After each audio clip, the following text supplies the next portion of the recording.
Welcome back to Pete Invests. Today, we explore how $1 million can slowly vanish completely. You sit quietly in a lawyer's office, signing documents. Your grandmother recently passed away in silence. After heavy estate taxes and fees, nearly $1 million lands inside your checking account today. You nervously drive home in a broken car, thinking about the massive number on your screen. You are 34 years old, making average money managing basic inventory for a regional distributor.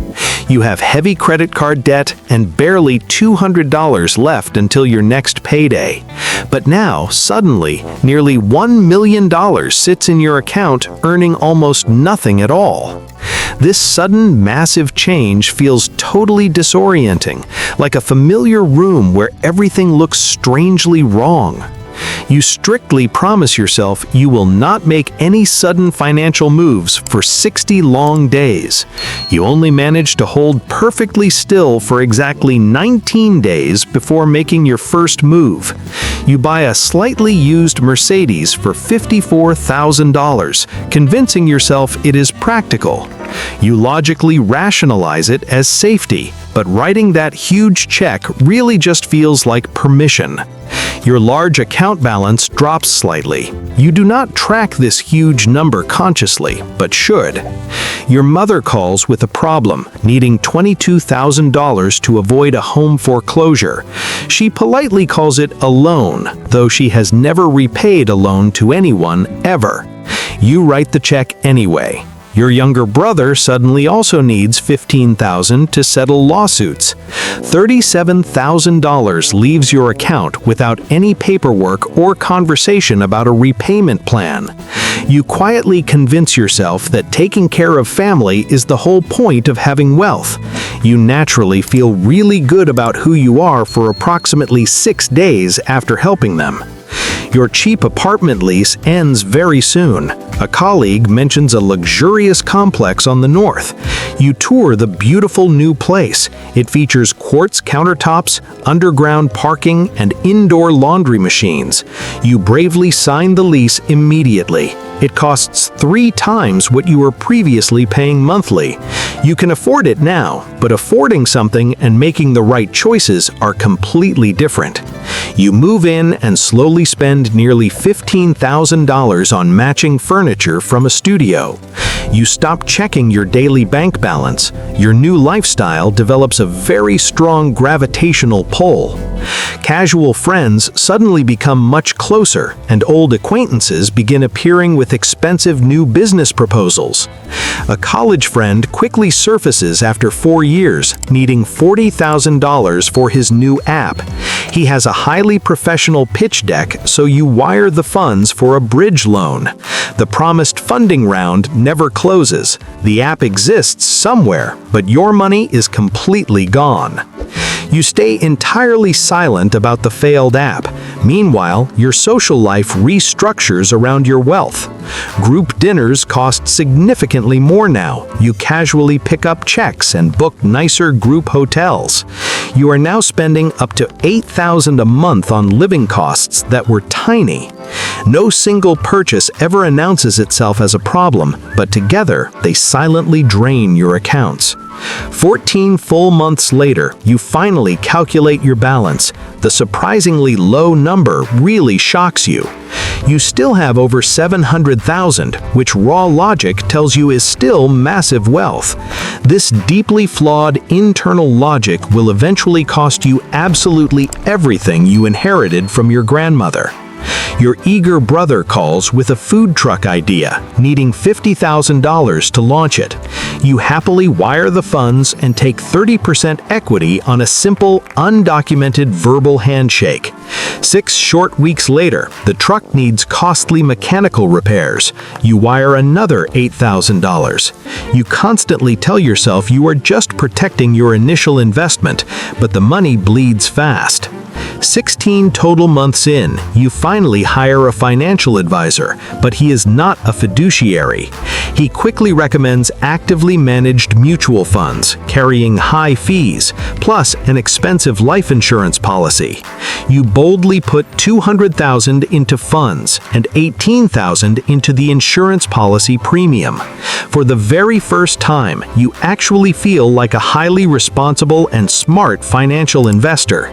Your liquid balance outside these new investments is now down to $428,000. Next, you meet a contact who pitches a self-storage facility located 3 hours down south.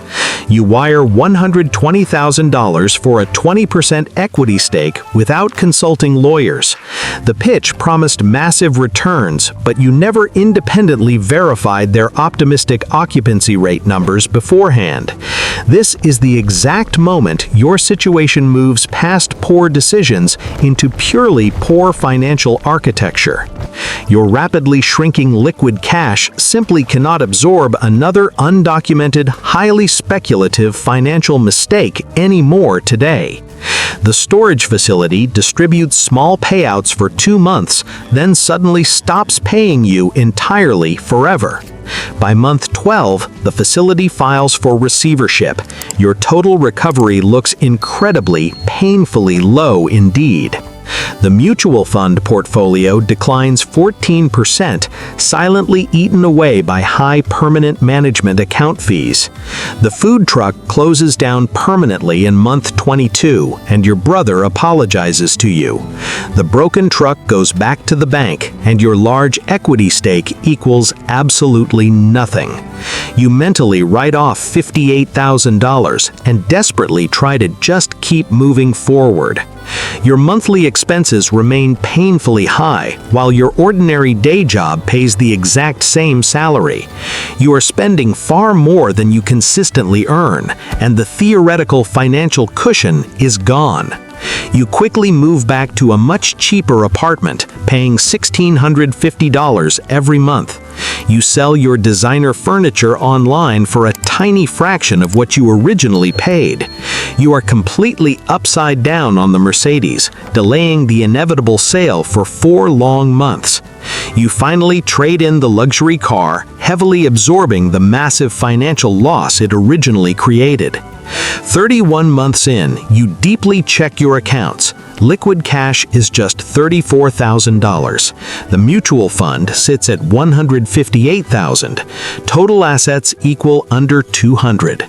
You now have less than 20 cents remaining for every single dollar you originally inherited before. The money did not disappear in one disaster. It vanished in totally rationalized, tiny little increments. Each small choice had a logical reason, but together they built a completely unsustainable, doomed structure.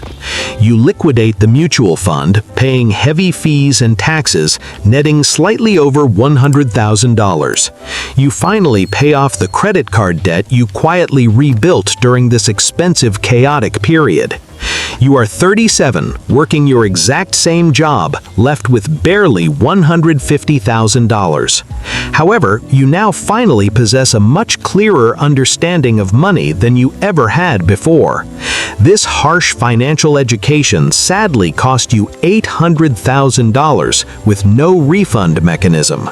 You learned the extremely hard way that basic account liquidity does not actually equal true wealth.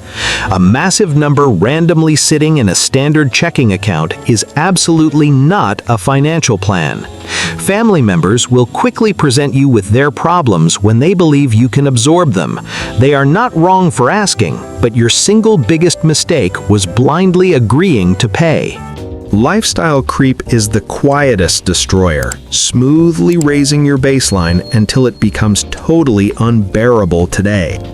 Investments made without strict legal documentation and due diligence are simply never considered real investments anywhere. They are basically massive charitable donations firmly attached to legal paperwork that does not actually exist. The absolute hardest part is realizing you lost everything, making choices that felt perfectly virtuous then. You generously helped your struggling mother, and you truly believed in your younger brother's wild dream. You made every major financial mistake with the very sincere intention of doing the right thing. But money always measures your concrete actions and decisions, not your hidden feelings or good intentions. You did not simply inherit a vast fortune and somehow get incredibly unlucky with it all. You inherited a vast fortune and discovered exactly who you truly were, one choice per day. You found out who you really were long before you were truly ready to fully know. Your wise grandmother sat on that exact same wealth for 40 years without rewriting her lifestyle. You originally thought her extreme financial restraint was simply an old, outdated way of boring living. Now, you deeply realize it might have been an incredible financial wisdom, very specific to her. Or perhaps that immense wisdom was easily transferable, but you sadly never bothered to ever ask. You will never actually know the true answer, and sadly, there is no magical third option. The incredible wealth is mostly gone, leaving behind only the harsh, painful lessons of your mistakes. Managing a sudden windfall requires intense discipline, professional guidance, and always knowing exactly when to decline. Without a solid architectural plan, even $1 million will eventually collapse entirely under its weight. True wealth is not just having money, it is deeply about knowing how to protect it. We hope Pete's tragic story helps you build a much stronger financial foundation for your future. Never let temporary lifestyle inflation or undocumented family loans quietly destroy your long-term financial freedom. Thank you so much for watching this highly important lesson on the reality of sudden wealth. Please like this video and subscribe to the channel for more powerful financial education video content. Do not forget to turn on the notification bell so you never miss another crucial update.